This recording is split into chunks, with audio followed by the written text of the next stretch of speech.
Human, un podcast radio dédié à l'actualité et aux grands enjeux internationaux au travers du regard des acteurs de l'humanitaire.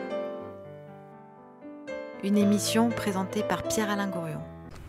Bonjour à tous, Pierre-Alain Gourion depuis le Parc de la Tête d'Or dans l'émission Human, aujourd'hui au dialogue en humanité avec une agora des jeunes, figurez-vous, une agora des jeunes à qui on va demander qu'est-ce que vous voulez faire avoir comme avenir? Est-ce que vous voulez avoir notre avenir à nous ou est-ce que vous voulez avoir le vôtre? Alors ils sont là, ils sont autour de nous, on va leur parler et ils vont être accompagnés également de Geneviève Ancel. Bonjour. Bonjour, alors surtout on ne va pas leur parler, on va les écouter pour commencer. Alors on va les écouter et puis on a une grande écouteuse professionnelle qui est Catherine Dolto. Bonjour. Bonjour. Et alors qu'est-ce qu'on fait? On leur parle ou on les écoute? Mais je pense qu'il faut faire les deux en même temps. Oui. Parce que si on les écoute et qu'on ne répond pas, c'est très mal élevé quand même. Bon. Et comme vous êtes une super animatrice, je suis sûr que vous allez avoir des tas de questions à leur poser. On va voir. Bon. Alors, on commence par qui? Qui a envie de prendre la parole? Notre thème, il est très vaste, il est très général. Il est qu'est-ce qu'on veut faire de cette, bon Dieu, de planète? Qu'est-ce qu'on veut faire de cette vie en société en sortant, alors qu'on sort tous d'une année, de 2 années difficiles marquées par l'épidémie du Covid. Qui est-ce qui a envie de prendre la parole? Est-ce que Rosalie ou Christine veulent commencer, par exemple? Hein? Christine? Ok, je commence. Allez, Christine. Voilà, c'est le premier pas qui coûte. Donc, bonjour, je m'appelle Christine et j'ai 23 ans. Je suis américaine de nationalité. Ma mère, elle vient du Ghana. Et aux États-Unis, j'étais dans une école internationale française. C'est pour ça que je veux parler le français. Mais quand j'avais 13 ans, ma famille a décidé d'aménager à Genève, en Suisse. Et c'est de là où j'ai complété mes études de lycée. Après, j'ai grandi avec les bandes dessinées japonaises et un peu la culture japonaise. Je voulais l'explorer plus profondément. Donc j'ai décidé d'aller étudier l'administration publique dans une université au Japon. Et pendant ces temps-là, je me disais, je veux encore bouger. J'ai toujours aimé, bouger, explorer d'autres endroits, d'autres façons de vivre et de penser. Et c'est pour ça que j'ai fait une étude, un échange universitaire à Lyon. Et à Lyon, j'ai découvert les dialogues en humanité. J'ai réussi à avoir un stage. Et ça c'était il y a 2 ans, je crois, 3 ans même. Donc je suis de retour cette année, en 2021, en tant que bénévole pour revoir les dialogues et réchauffer, si ça se dit en quelque sorte, les liens que j'ai créés avec les gens au dialogue. Voilà, quel âge as-tu? 23 ans. Voilà, et donc entre Japon, Genève, États-Unis, France et Lyon, qu'est-ce que tu préfères? C'est Lyon, bien sûr. Lyon, c'est génial. Mais pour moi, le fait que j'ai beaucoup bougé, j'ai vécu un peu partout, c'est les liens interpersonnels qui me sont le plus important plutôt que le lieu. Parce que si je m'attache au lieu, ça devient difficile après de passer à la prochaine étape. Et alors quand on a 23 ans et qu'on a ton parcours très, très diversifié, très international, avec un français absolument parfait, comment on voit l'avenir? Et pour essayer de lancer cette agora des jeunes, comment est-ce que tu vois les choses? C'est une question difficile. Pour moi, je pense que j'aimerais que les gens, moi inclus, soient plus conscientes de notre background, en quelque sorte, de notre culture. Et j'aimerais qu'on le partage l'un avec l'autre, qu'on échange culturellement. Et en ce qui concerne l'avenir, c'est pour moi personnellement, la difficulté aussi qui vient avec bouger partout, c'est que j'ai un peu le pied partout. J'ai pas un pied à terre dans un endroit. Donc pour moi, ça serait de trouver ce que je peux offrir au monde et puis choisir l'endroit où je peux le mieux contribuer à la bienveillance dans le monde, à l'échange interculturel, à l'humanité en gros. Te poser quelque part et t'y enraciner? Pas nécessairement m'enraciner, mais juste savoir mes dons ou de prendre de chaque culture que j'ai explorée les meilleurs de cette culture, les meilleurs éléments, et de les synthétiser en quelque chose qui peut aider le monde, que ça soit dans le climat, par rapport au climat, par rapport à l'économie, par rapport aux cultures, mais juste trouver ma joie de vivre. Merci.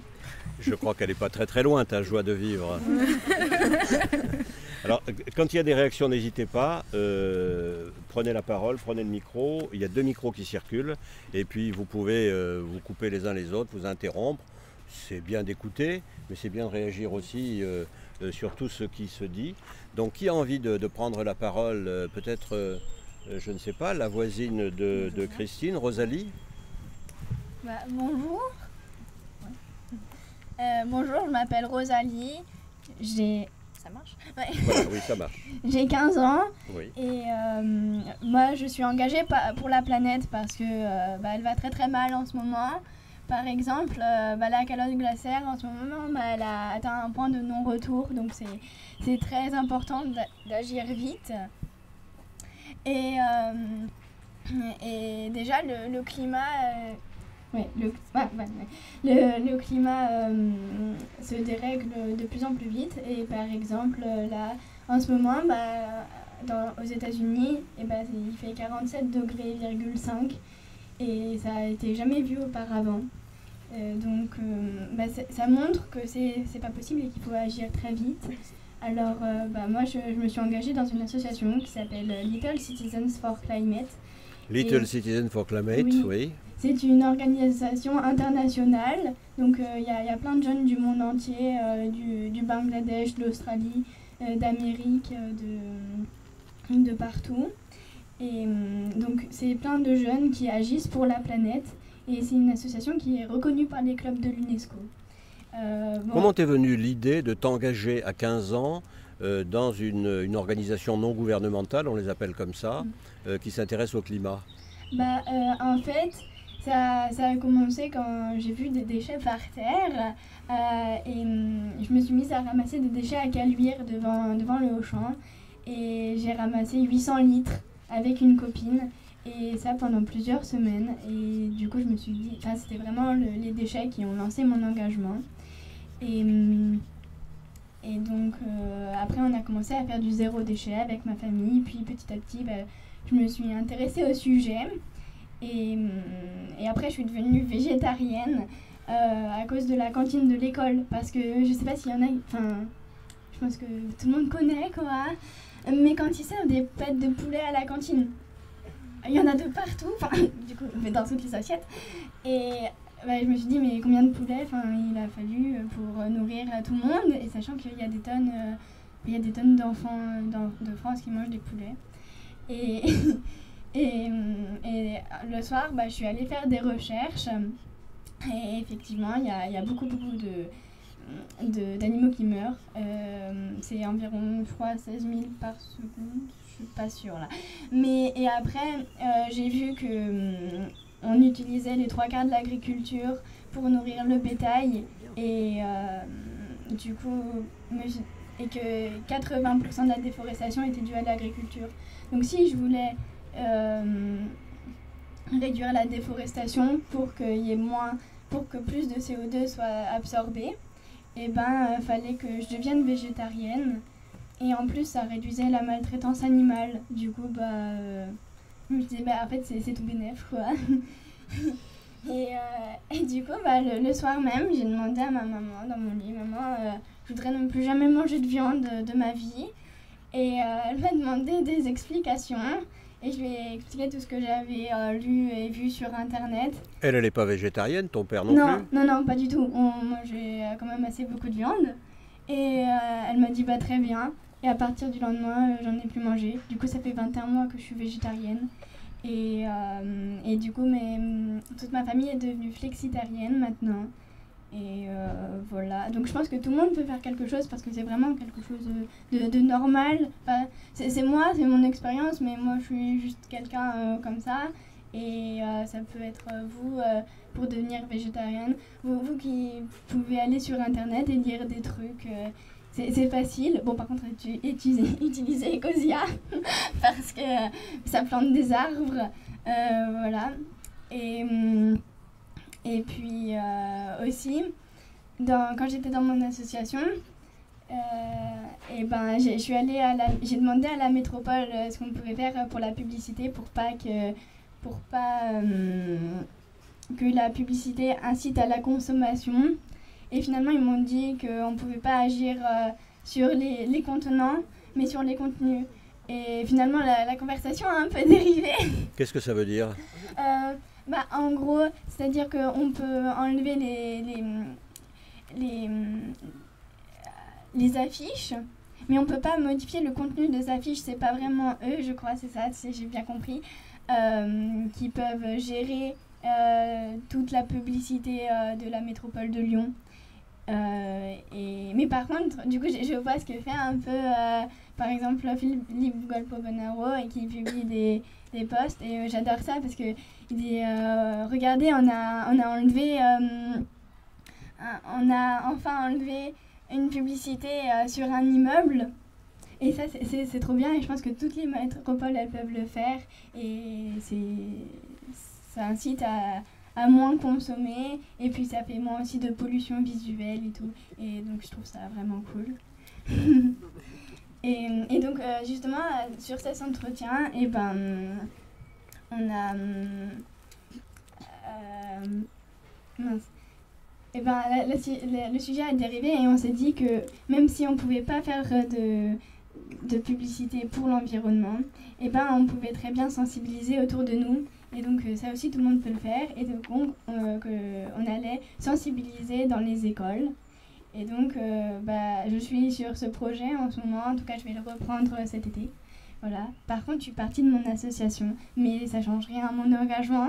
Je suis toujours aussi engagée et heureuse d'être là pour la planète, et je pense que tout le monde peut l'être aussi. Est-ce que tu peux nous dire pourquoi tu es partie de ton association ? J'avais beaucoup de choses à faire parce que je suis aussi en sport-études danse et je voudrais devenir danseuse professionnelle, alors voilà. Bon, je ne sais pas si tu seras un jour danseuse professionnelle, mais en tous les cas, tu as déjà une bonne capacité de parole. Bravo pour ça. À 15 ans, c'est pas évident. C'est très bien. Alors bon, évidemment, il y a des contradictions dans tout ça, parce que quand tu discutes avec les publicitaires, eux, ils sont là pour faire vendre précisément, ils sont là pour faire tourner la machine des consommateurs que nous sommes. Qui veut réagir après Christine et Rosalie? Alors oui, il faudrait lui passer un micro. Oui. Bonjour. Comment t'appelles-tu? Voilà, vas-y, prends le micro. C'est Emma, mais elle va nous dire des choses aussi sur son rapport aux dialogues en humanité, pourquoi elle vient depuis plusieurs années, qu'est-ce qu'elle y fait et qu'est-ce qui compte pour elle dans la vie. Donc Emma, vas-y. Bonjour, moi ce qui compte pour les dialogues en humanité... Quel âge as-tu Emma, s'il te plaît? J'ai 12 ans. 12 ans, oui. C'est pour sauver l'humanité et je suis d'accord avec ce qu'elle a dit et voilà. De la danse, de l'équitation. Quel type de danse? Du hip-hop. Du hip-hop? Oui. Tu fais du hip-hop? Oui. Et tu es dans quel groupe? Second souffle. Lequel? Second souffle. Second souffle, ça me rappelle quelque chose, ça. Ce serait pas un monsieur Ben Youssef qui gérerait ça? Oui. Emma? Oui. Bon, et alors, tu dis, je veux sauver l'humanité. Dis donc, tu as de l'ambition. Comment on fait pour sauver l'humanité? On commence par quoi? Bah, On vient au dialogue. faut aller au dialogue en humanité, faut s'engager. Il n'y a pas que ça, enfin, faut s'engager pour faire des meilleures choses pour la planète, pour pas faire de pollution, pour s'occuper mieux des animaux, enfin mieux de la planète. Et ce soir, qu'est-ce qui se passe à Givors? Tu as entendu parler de ce qui se passe à Givors? Ah, mon père il m'a dit qu'on allait aller à Givors, mais je sais pas trop. Ah, il t'a pas dit. L'Olympic Street Battle. Si. Ah. Ah si, j'ai oublié. Alors raconte-nous, qu'est-ce que c'est? Il y a un battle. Ouais. C'est quoi un battle? Un battle de danse. Enfin, Bah, on ça sait peut pas, être, nous. Un battle de danse. Explique-nous ce qu'est un battle de danse. Bah, c'est plusieurs personnes qui viennent pour danser et pour montrer ce qu'ils savent faire. Pourquoi battle? C'est une bataille? Bah, un peu parce que les autres gens ils voient ce qu'ils savent faire. Enfin, voilà. Très bien déjà. Bon, ben, on va continuer. Le micro se promène. Bonjour. Bonjour. Alors moi je suis Canel, je suis jeune depuis un peu plus longtemps que les autres puisque Oui. cette année je vais faire 30 ans. Oui. Ça va encore. Alors on demandera tout à l'heure d'ailleurs à Catherine Dolto qu'est-ce que ça veut dire être jeune. Ah oui, j'en sais rien. Eh ben oui, bon, on verra. Hein. Tout ce que je sais, c'est que c'est pas écrit sur la carte d'identité. Voilà. Donc la notion de jeune. Oula. Allez-y, Canel. Alors moi je suis engagée doublement dans l'associatif. D'une part bénévolement puisque je suis engagée dans une association qui s'appelle Génération Cobaye, qui est une association de jeunes qui sensibilise d'autres jeunes aux problématiques de santé environnementale. Et puis à travers mon emploi, puisque je suis salariée d'une autre association qui, elle, s'appelle l'ANASEJ, l'Association nationale des conseils d'enfants et de jeunes, qui est pour le coup mon travail, mais que je porte avec beaucoup d'engagement. Voilà, et mon intérêt cette année pour les dialogues en humanité que je découvre moi cette année, elle m'intéresse à double titre, aussi bien professionnellement que personnellement. Et je suis venue voir un petit peu la vision qu'ont les jeunes qui composent aujourd'hui la société et savoir un petit peu comment on progresse et on rassemble encore plus de jeunes pour les causes qui nous sont chères. Donc effectivement, on a parlé de l'environnement. Moi, c'est un sujet qui nous intéresse beaucoup, notamment dans le cadre de Génération Cobaye.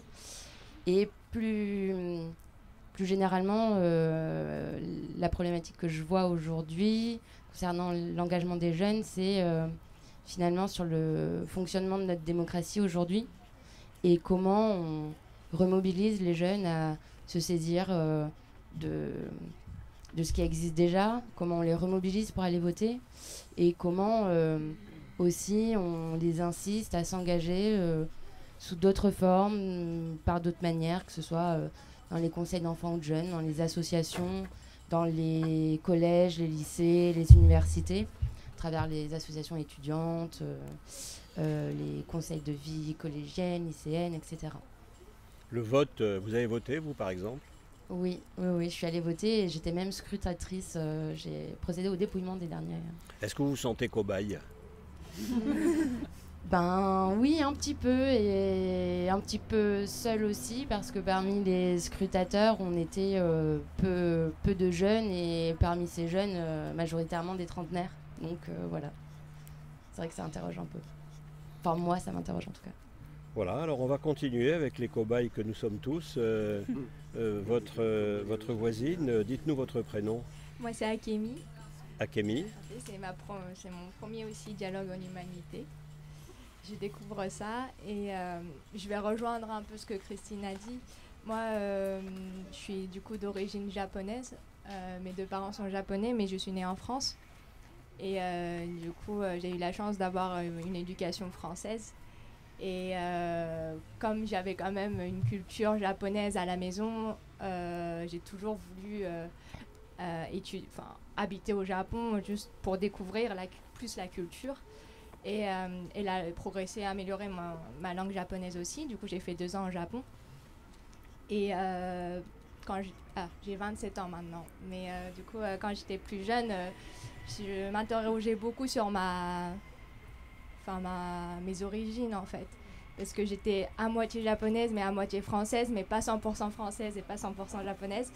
Et je me sentais pas comme les autres en fait, je me sentais différente et je me posais beaucoup de questions quand j'étais petite. Et en fait, au fur et à mesure des années, je me suis quand même rendu compte qu'en fait, Akemi, tu es tel que tu es. En fait, tu n'as pas besoin d'avoir, on va dire,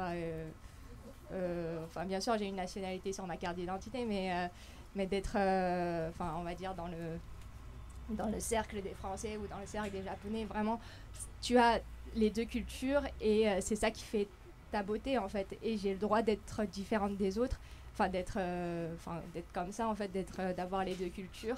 Et c'est comme ça que j'ai réussi à m'accepter en fait. Et c'est vrai que le fait de partir à l'étranger, de rencontrer d'autres mondes, d'échanger, de dialoguer comme aujourd'hui, etc., ça permet de s'ouvrir encore plus à plein de monde et on se rend compte que voilà, chacun est vraiment très différent les uns des autres et pourtant on arrive à se dialoguer, à de trouver des points communs ou des différences et c'est ça qui fait la beauté et du coup voilà, je trouve que cet événement c'est un très bel événement parce que on est tous différents et pourtant on dialogue et on arrive à c'est comme ça que ça commence, je pense, de dialoguer avec la personne qui est en face. Et du coup, ça s'agrandit, le cercle s'agrandit et on arrive à créer quelque chose de bien pour l'humanité. Voilà, merci Akemi. Ton voisin, peut-être Hamza, je crois. Oui, c'est ça. Bonjour. Bonjour. Alors moi, c'est Hamza, j'ai 24 ans. Et puis bien sûr les autres intervenez, hein, vous levez la main, vous dites hop, on vous passe un micro et vous coupez. Si Hamza nous dit quelque chose avec lequel vous n'êtes pas d'accord, vous le dites. Voilà, on n'est pas d'accord, ou on rajoute quelque chose, etc. On va essayer d'accélérer l'allure et d'animer. Allez-y, continuez, Hamza. Alors j'ai 24 ans, je suis de nationalité marocaine. Ça fait déjà bientôt 5 ans que je suis sur Lyon pour mes études. Et pour moi l'avenir c'est la jeunesse parce que c'est jusque-là on va pas vous donner tort, hein. Ouais. C'est indiscutable, hein. Ouais. C'est à nous de changer les choses, de faire évoluer la société. Et on a tous chacun quelque chose à apporter, peu importe notre domaine.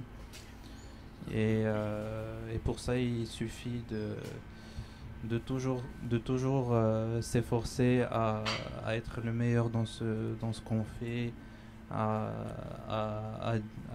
dialoguer et pouvoir apporter sa contribution, ne serait-ce que par un petit geste ou de grandes actions pour transformer l'inconscient collectif, la société. Vous trouvez que c'est en bonne voie, cette transformation de la société et de l'inconscient collectif ? C'est vrai que c'est un peu difficile comme question. Oui, non, mais je reconnais que c'est pas une question facile. Ouais. Alors là, oui. Ouais, je vais pas dire que c'est complètement que tous les gens ont changé, mais ça y va petit à petit, surtout avec cette période là qu'on a traversée du Covid qui a je pense remis en question beaucoup de choses chez certaines personnes, de faire une rétrospection. Et donc je pense que là on est surtout après cette période, sur le bon chemin d'évoluer. Voilà, merci Hamza. Peut-être qu'on peut passer la parole derrière vous. Alors attendez, prenez un micro s'il vous plaît. Oui, voilà, passez la parole. Oui, allez-y madame. Hamza, vous étudiez quoi? Alors, moi quand je suis venu en France, j'avais démarré par un BTS dans tout ce qui est management des unités commerciales. Par la suite, comme je suis passionné de tout ce qui est automobile, j'avais tenté une formation de carrossier constructeur chez les Compagnons du Devoir, mais malheureusement j'ai eu des difficultés qui ont fait que j'ai pas pu continuer. Et donc, du coup, je me suis réorienté dans le marketing. Donc, j'ai fait un bachelor en 3e année, donc c'est un niveau licence dans le marketing. Et là, actuellement, je fais en complément une licence en langue étrangère à l'université Lyon 3, en anglais-espagnol. Et voilà. Voilà mon parcours. Très bien, merci. Merci Hamza. Peut-être que derrière vous, si vous passez le micro, on a Ella, à qui j'aimerais demander de réagir sur cette histoire de vote. Tout à l'heure, quelqu'un parlait du vote, disait « je suis inscrit ». Est-ce que vous, Ella, vous êtes inscrite sur les listes électorales? Moi, je ne suis pas inscrite. Ouais. Justement, je voulais rebondir là-dessus aussi. Je pense qu'on manque d'engagement. Ils n'engagent pas assez les jeunes, en fait. Ou peut-être que c'est les jeunes qui ne sont pas assez engagés. Mais peut-être qu'il faudrait revoir la communication, d'une part. Mais aussi rendre plus facile les démarches administratives, par exemple. Moi, je sais que c'est parce que ça me semble difficile que je ne suis pas allée m'inscrire. Donc c'est en fait, quand on a du mal à faire quelque chose, c'est juste un pas de plus à franchir. Et si ça nous paraît un peu difficile, on ne va pas le faire, tout simplement. Oui. Cannelle. Sachez aujourd'hui qu'il est très facile de s'inscrire. Il suffit de le faire via Internet sur le site de la mairie. D'accord, merci. Donc voilà, alors on le dit à tout le monde, si vous voulez vous inscrire sur les listes électorales, vous avez une mairie, cette mairie elle a un site, vous allez sur le site et vous vous inscrivez. Ou même vous allez à la mairie. Ou même vous allez à la mairie, c'est pas interdit. Hein. Oui. Et maintenant ça peut être automatique une fois qu'on a été Il faut prendre un micro s'il vous plaît, oui. Merci.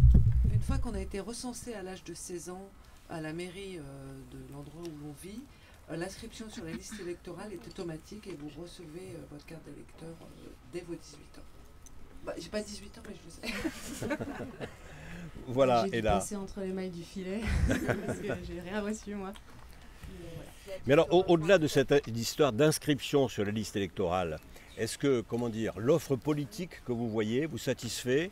Vous avez envie de voter pour des gens? Voilà, comment ça se passe dans votre tête? Vous avez quel âge? Moi j'ai 22 ans. Ouais. Oui, j'aimerais aller voter parce que je me dis que ça participe à la construction d'un territoire, quoi. Puis plus largement à la nation. Mais en fait, je me suis pas penchée particulièrement. J'ai des opinions, j'ai des envies pour l'avenir, mais je me sens pas. C'est pas à travers la politique que je vois un changement. En fait, je pense qu'on est un peu tous pareils, on se sent un peu démunis face à un changement qui a besoin d'arriver. Et du coup, on ne sait pas forcément par où commencer. Donc Geneviève Ancel qui revient peut-être aux fondamentaux des dialogues en humanité. Exactement, là, le petit tour qu'on vient de faire, c'est exactement les fondamentaux des dialogues en humanité. C'est-à-dire pourquoi c'est né et à quoi ça sert. C'est vraiment pour que, d'abord, on se sent moins seul, pour faire face aux défis auxquels la famille humaine est confrontée. Donc, on a conscience de ces défis, de ces difficultés. Et puis, on voit aussi que chacun a un petit bout, peut-être, de réponse. Rien que la question que tu as posée sur comment je peux voter. Mais aussi, j'ai presque envie, moi, de dire, mais finalement, la politique, qu'est-ce que ça signifie ? Étymologiquement, c'est ce qui concerne la cité, c'est-à-dire ce qui nous concerne tous. Donc il faut redonner ces lettres de noblesse à ce qui est la base même de notre bien vivre ensemble, de notre vivre ensemble, parce que c'est ça la base. Donc pour ce faire, on a plusieurs chemins. Des chemins d'engagement associatif, on a vu Rosalie tout à l'heure, ou l'ANACEJ avec Canel, on voit bien qu'il y a des chemins associatifs qui sont vraiment formidables. Je ne parle même pas de Bubble Art, qui est également une très belle association, mais également, on voit par l'artistique, par le hip-hop, comme levier d'action pour changer l'économie, pour changer de regard à partir d'un pas de danse. Alors on danse sur la tête, quelquefois, hein, mais c'est peut-être aussi symbolique de la manière dont notre société fonctionne. Est-ce que nous fonctionnons tous en nous mettant sens dessus-dessous? Et comment mettre finalement une certaine harmonie, un certain lien entre tout ça?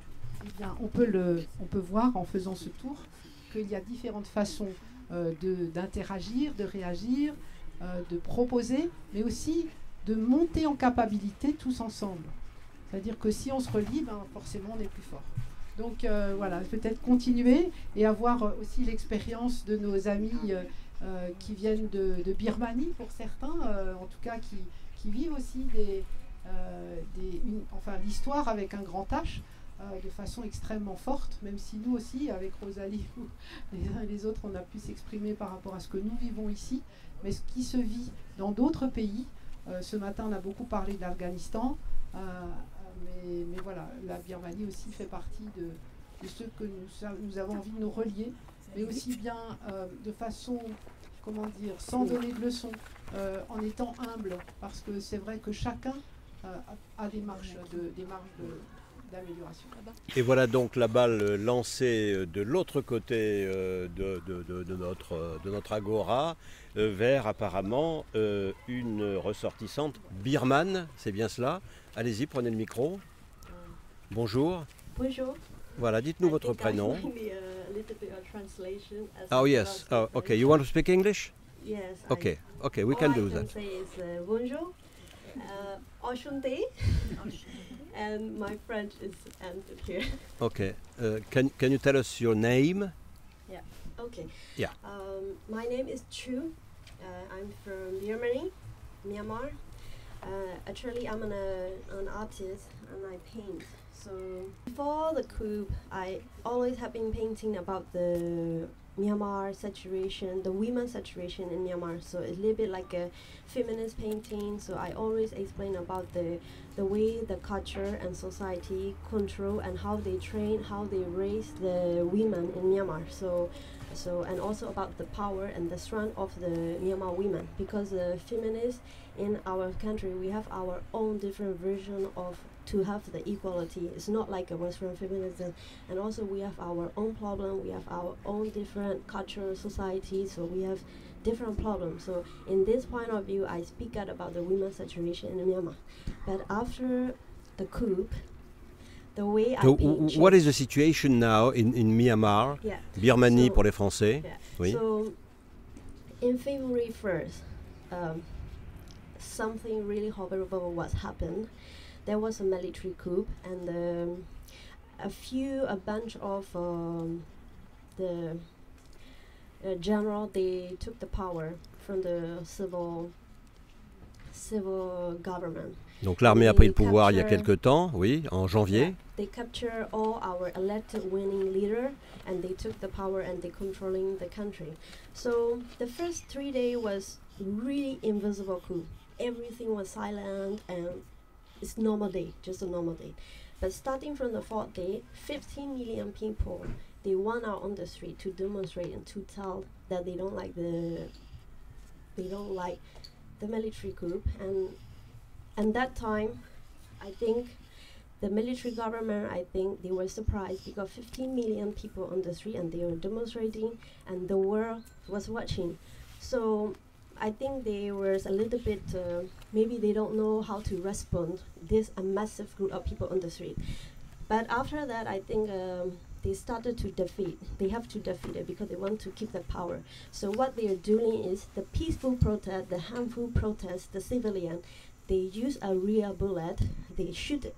It's not like in France. France is the country of demonstration. So every week we can see the demonstration in France at some point, at somewhere. But they are safe. We know the people who demonstrate in France on the street, they cannot die because of telling what you want. But in Myanmar, it's not true. Even that you're holding the ball, just standing on the street, and maybe first sundown, a few sundown, maybe they would say, yeah, go, go, go, don't demonstrate. And after 5 seconds, 10 seconds, they start shooting. So a lot of people die. Are you living in Myanmar at the moment, or are you living in France? Yes, I was there. Okay. I think you have today at 4 o'clock, there is a special agora about Myanmar, about la désobéissance civile peut-elle faire basculer l'histoire, puisque évidemment dans le cas de la Birmanie, ce que vient de nous expliquer To, c'est la résistance de la population par rapport à la loi telle qu'elle est représentée de fait par les généraux qui ont pris le pouvoir, ou les colonels, je ne sais pas, et c'est cette désobéissance civile qui est censée faire avancer éventuellement la démocratie. Donc pour ceux qui sont intéressés par ce sujet, eh bien rejoignez cette agora à 16h où il y aura Patrick Vivray, Anne-Marie Codure, Quentin Zincius et l'animatrice de ce groupe autour de la Birmanie, Simone, je crois, qui doit être par là aussi parmi nous. C'est Corinne Ducret qui est l'animatrice. Donc à tout à l'heure à 16h pour plus de détails sur la Birmanie. Est-ce que quelqu'un souhaite réagir aux propos de To ou prolonger donc notre échange sur comment nous, jeunes, pardon, je dis nous, nous voyons l'évolution. Allez-y, je crois que nous avons aussi des jeunes filles à qui on pourrait passer le micro ici, qui viennent de Model United Nations, de la Cité scolaire internationale. Donc allez-y, prenez le micro, peut-être qu'il faut... Oui, allez-y. Bonjour. Bonjour, oui, du coup on est des élèves... Comment vous appelez-vous? Je m'appelle Sarah. Oui. Je suis une élève en première à la Cité scolaire internationale, c'est le lycée vers Gerland. Oui. Et du coup au sein de notre lycée, on a un Model United Nations. En gros, c'est un club de débat, mais sur le modèle des Nations Unies. Du coup, les élèves représentent des pays plutôt que des personnes ou eux-mêmes. Vous avez combien de nationalités représentées dans votre conseil qui ressemble à l'ONU donc? Ça dépend parce qu'on peut changer de pays à chaque débat, mais ça dépend du nombre de personnes qui viennent. Mais parfois, certaines semaines, on peut avoir jusqu'à 30 personnes qui viennent au club pour débattre sur un sujet qu'on aura choisi à l'avance. Et du coup, ça permet de ouvrir un débat et un dialogue sur des thématiques mondiales et qui aussi peuvent être importantes en fait, pour les élèves eux-mêmes, surtout par rapport à l'écologie ou à certaines crises qu'il peut y avoir en ce moment, ou même par rapport à certaines guerres. Et du coup, je pense que ça permet de les sensibiliser, parce que je trouve que c'est important de pouvoir comprendre en fait, la politique, de pouvoir comprendre ce qui se passe dans le monde et puis pouvoir former une opinion dessus, même si c'est l'opinion d'un pays. Ça permet eux de les informer, puis chaque semaine, quand ils reviennent, on voit qu'ils arrivent à se construire en fait en tant que personne. Voilà, c'est notre projet. Voilà, prenons un exemple d'une réunion récente de cette petite ONU qui se trouve à la Cité internationale, enfin au lycée international de Gerland. Je rappelle qu'on est à Lyon. Prenons un exemple concret d'un débat qui a eu lieu entre plusieurs nationalités. Essayez d'en faire un concentré si vous le pouvez. Oui, récemment, on avait des débats justement par rapport au conflit entre la Palestine et Israël. Et du coup, en fait, on a pu débattre en fait, sur les différents points de vue qui se confrontent en fait, lors de ce conflit-là. On n'arrive pas forcément à une résolution concrète, puisque même on le voit dans la vraie vie, ça n'arrive jamais que tout le monde soit content de l'issue des choses. Mais ça, on arrive en fait à décortiquer et à comprendre un conflit quand même qui est très ancien et qui divise quand même pas mal de monde. Voilà, et donc là, combien de gens différents ont pu prendre la parole? Combien de nationalités différentes se sont exprimées? On était une dizaine et du coup, il y avait surtout des pays, les gens ont choisi surtout des pays soit plutôt occidentaux comme les États-Unis ou alors la France, ou alors Israël ou l'Égypte aussi, l'Arabie Saoudite, l'Iran. Qui sont tous des élèves qui font partie donc, au lycée de votre lycée. Dans votre classe, vous êtes en quelle classe? On est en première. Voilà. Oui. Vous avez combien d'élèves? Notre classe principale, on a une trentaine. Combien de nationalités représentées à peu près? On est dans un lycée international, du coup il y a des gens qui viennent d'un peu partout. Mais en fait on a des sections. Donc il y a des gens qui parlent différentes langues, mais de manière générale, il y a des personnes des Italiens, des Espagnols, des Portugais, des Allemands, des Français bien sûr, des Anglais, des Américains, des Japonais, des Chinois, des Arabes aussi. Enfin, Arabes c'est pas une nationalité, mais beaucoup d'Algériens. Voilà, je crois que vous avez une amie qui vient aussi de ce lycée international. Oui. On peut lui passer le micro peut-être? Oui. Non, elle est muette. Passez-lui le micro pour voir, on va écouter son silence. Passez-lui le micro, allez-y. Je pense qu'elle n'a pas envie de parler. Elle n'a pas envie de parler, vraiment, elle ne veut rien nous dire. Bon, alors on a le droit donc, on a le droit au silence. On a le droit au silence. Oui. J'ai une question. Du coup, tout le monde peut y aller à cette agora? Oui. C'est pas vraiment une agora en soi. En fait, c'est juste un truc, un club à notre lycée. Après, comme on avait des réunions virtuelles en fait toute cette année, il y avait l'occasion pour que des élèves en fait d'autres lycées viennent. Du coup, on a pu échanger en fait avec des gens qui venaient d'autres lycées. On a eu des débats avec des personnes qui venaient du Kazakhstan par exemple, ou alors des États-Unis.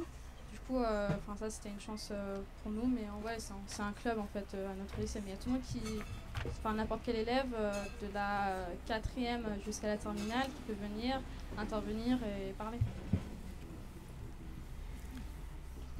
Voilà, donc on a fait un petit tour d'horizon. À partir de maintenant, la parole s'ouvre. Elle peut s'ouvrir aussi à des moins jeunes, hein, parce que tout à l'heure on se demandait avec Catherine Dolto qui nous a quittés, mais on a gagné au change puisque maintenant on a un dessinateur qui nous fait des crobards en ligne.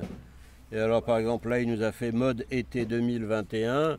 Cet été le masque se porte au coude. Donc avez-vous tous votre masque sur votre coude gauche, coude droit. Voilà, donc qui veut intervenir parmi les moins jeunes? Tout à l'heure on disait, je crois que c'était Geneviève Ancel qui disait peut-être que quand on danse sur la tête, on refait le monde. Peut-être que Asdine Ben Youssef a envie de nous dire un mot, il faudrait lui passer le micro, puisque c'est le responsable d'une compagnie de danse. Bonjour Asdine, combien de jeunes qui viennent au Parc de la Tête d'Or avec ton équipe de danseurs? On sera 32. Ouais. On a une classe qui vient de Vénissieux, de l'école Louis Pergaud, qui a fait un travail extraordinaire sur la mémoire de la Première Guerre mondiale à aujourd'hui, en passant par justement leur histoire, hein, des grands-parents, des arrière-grands-parents, de leurs grands-parents, de leurs parents et eux. Voilà. Donc on a retracé en fait avec l'enseignante Nadia Bachmar qui a fait un travail vraiment très impressionnant. On a eu un échange il y a quelques années, on a eu l'occasion de travailler ensemble sur la marche de 83, sur la commémoration des 30 ans en 2013. Et puis on a longuement échangé surtout sur ces documentaires où on disait que les banlieues étaient des territoires perdus de la République. on était sur la même longueur d'onde, on n'était pas d'accord sur ce propos-là. Et on a essayé de réfléchir à un programme qui pourrait accompagner des jeunes sur une page de l'histoire. Et elle a fait plus que ça, elle a amené plusieurs pages. Notamment, elle soulève énormément la question de qui nous sommes avant de savoir où on veut aller. Et elle défend ça d'une belle manière.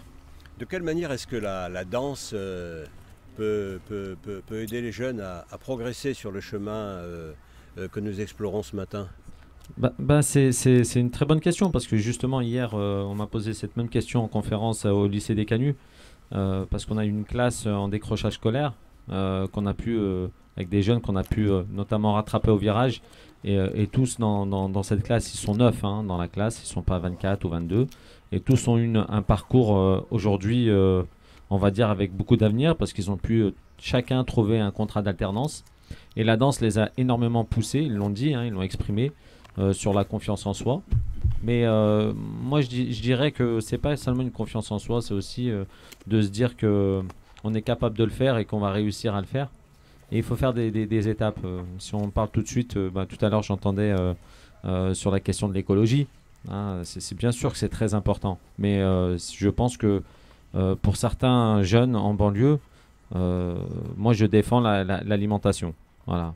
Au niveau de la danse, on est des exemples au niveau de notre exigence alimentaire, notre exigence au niveau du nuit de sommeil, du repos, mais de la récupération.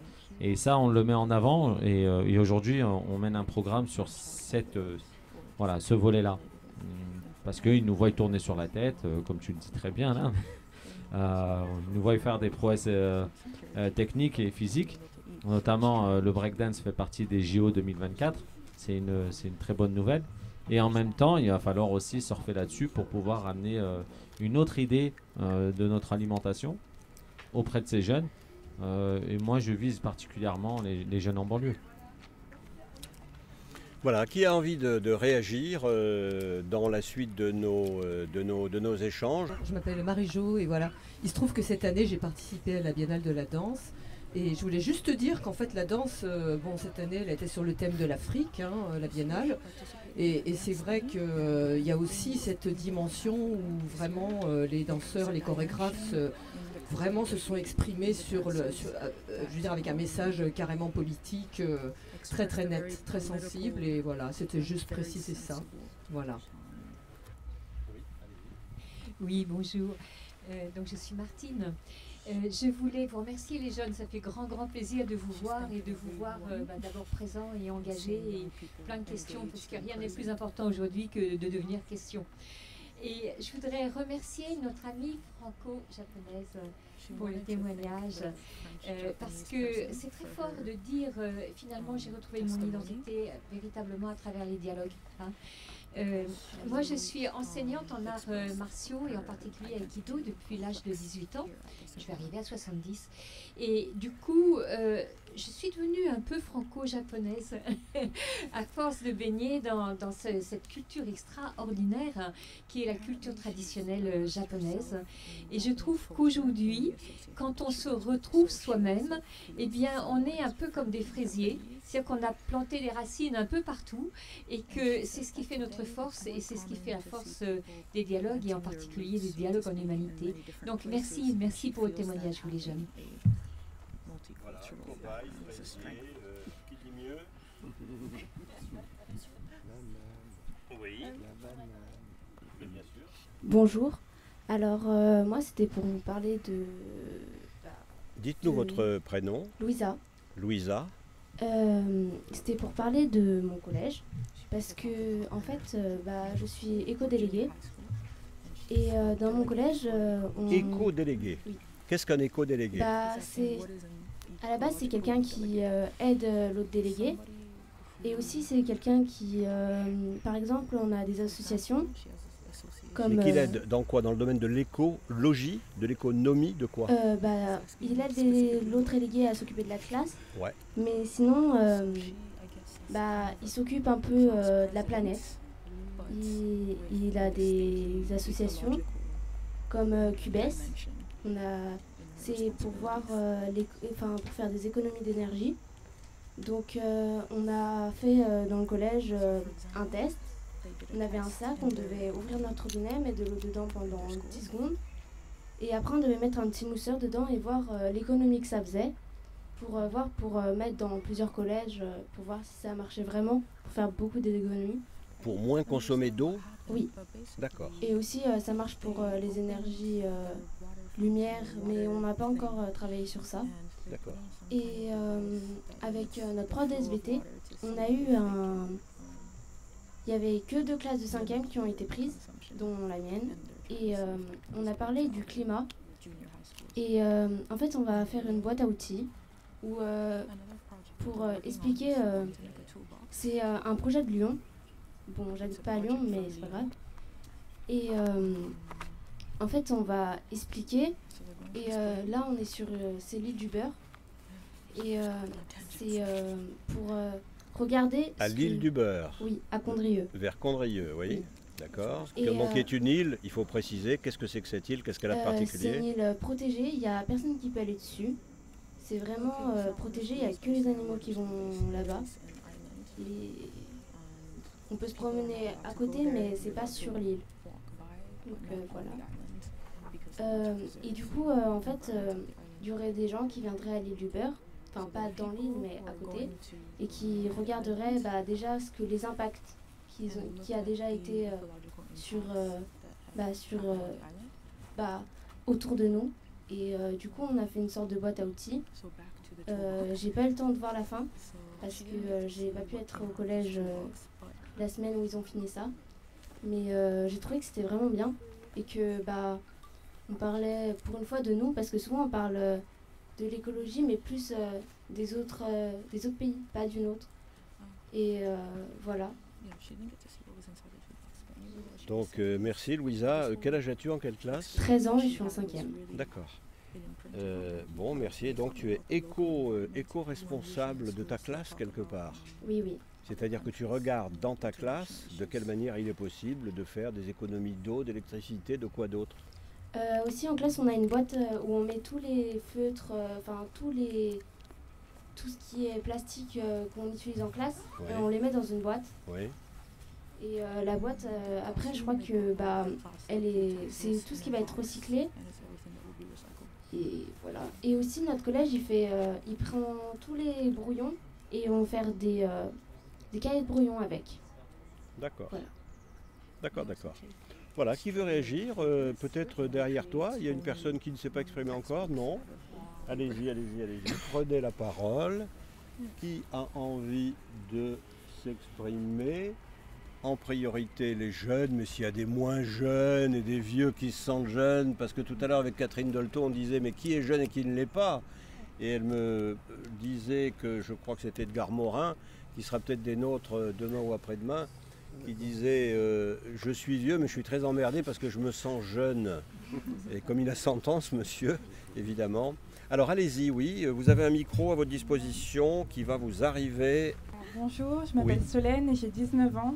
Alors je pense que c'est le bon moment pour moi pour réagir parce que on va dire mon parcours il ressemble un peu à celui de Christine et de la jeune fille qui vient de parler, dans le sens où j'ai été sensibilisée à l'écologie très jeune. Je sais plus, je pense que j'avais 9 ans quand à l'école primaire on a regardé un documentaire sur les effets du changement climatique. Moi ça a été un peu un coup de tonnerre, une grosse révélation, mon Dieu, qu'est-ce qui se passe? Et surtout ce qui a été très dur pour moi, c'était de ne voir que mes camarades de classe n'avaient pas du tout cette même réaction et je me sentais très seule en fait. Et je savais pas trop à qui en parler, je n'osais pas trop en parler à mes parents. Et voilà. Pourquoi? Je sais pas, je pense que j'avais un peu peur de leur réaction. Est-ce que ça allait les préoccuper? Est-ce qu'ils allaient dire que c'est pas important, que c'est pas grave, ce qui m'aurait fait assez mal? Et donc voilà, je me sentais assez seule face à ce sujet. J'ai fait quelques recherches sur internet et ce genre de choses, mais j'ai jamais réussi vraiment à m'engager aussi jeune que les 2 jeunes filles qui ont parlé. Et donc voilà, c'est vrai que donc moi c'est la première fois que je viens ici et c'est agréable de trouver un espace de dialogue pour les jeunes, pour entendre leurs paroles, parce que c'est vrai que j'ai longtemps manqué de voix, manqué cette possibilité de m'exprimer. Et voilà, je suis contente d'avoir trouvé, cet événement. Et est-ce que vous avez l'impression, Solène, que depuis l'époque dont vous parliez à l'instant, les choses évoluent, les choses changent et que les jeunes prennent plus en compte, justement, en particulier ces questions écologiques? Oui, bien sûr, il y a eu Alors, c'était en 2018 qu'ont commencé les grèves pour le climat. Et oui, c'est vrai que voilà, quand j'ai entendu parler des grèves pour le climat, les marches le vendredi, etc., ça a été un énorme soulagement de me rendre compte. Bon, j'avais déjà rencontré quelques personnes autour de moi qui se préoccupaient de l'écologie, mais encore plus de comprendre que j'étais pas toute seule, qu'il y avait beaucoup de jeunes qui s'en préoccupaient. Et voilà, j'ai participé à une marche sur le climat pour le climat en 2019 et voilà, c'était vraiment c'est ça, un soulagement de me rendre compte que j'étais pas toute seule à avoir quelque chose à dire. Bon, oui. Réagir à ça. Alors, on revient à Christine, je crois. Christine, tu vas avoir le mot de la fin. Oui, donc en fait, ça n'a pas grand chose à faire avec l'écologie, mais je reconnais et j'ai la compassion pour ce sentiment d'être seule. Je me rappelle quand je suis allée au Japon, c'est bizarre, mais c'était la première fois où je me sentais vraiment minoritaire. C'était pas aux États-Unis ni à Genève ou en France, mais vraiment au Japon. Parce que... Tu te sentais minoritaire en tant qu'américaine, en tant qu'européenne, en tant que noire, en tant que quoi? Enfin, en tant que tout, parce que oui. J'étais un de, je crois, 3 étudiants noirs dans l'université. Et puis, j'avais un ami occidental, si ça se dit, elle venait de la Suède, mais sinon tous mes amis, enfin les autres étudiants, ils étaient soit japonais, soit Chine, Corée du Sud, mais en tout cas asiatiques. Et je me rappelle, je voulais m'engager avec chacun et chacune. J'ai essayé d'entrer dans des clubs, par exemple, de... Je t'interromps juste une seconde. 30 secondes. Il te reste 30 secondes. Ah, 30 tu dois secondes. conclure. Oui. Ok. Donc, en gros, ce qui m'est passé, ça m'a encouragée à continuer à engager avec les gens et à essayer de connecter avec eux. Et c'est ça que je voulais partager avec tout le monde, avec mon histoire. C'est juste qu'il faut tenter de se connecter avec les gens, et même si on ne reçoit pas ces connexions, on ne doit pas être découragé. Voilà Christine, ce sera le mot de la fin. Merci à tous d'avoir été présents.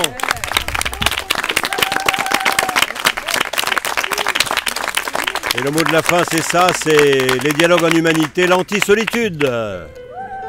Salut.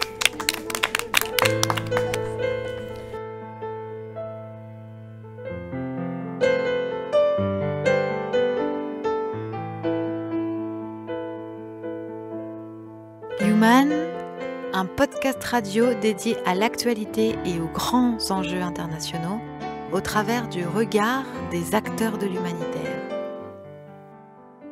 Une émission présentée par Pierre-Alain Gourion.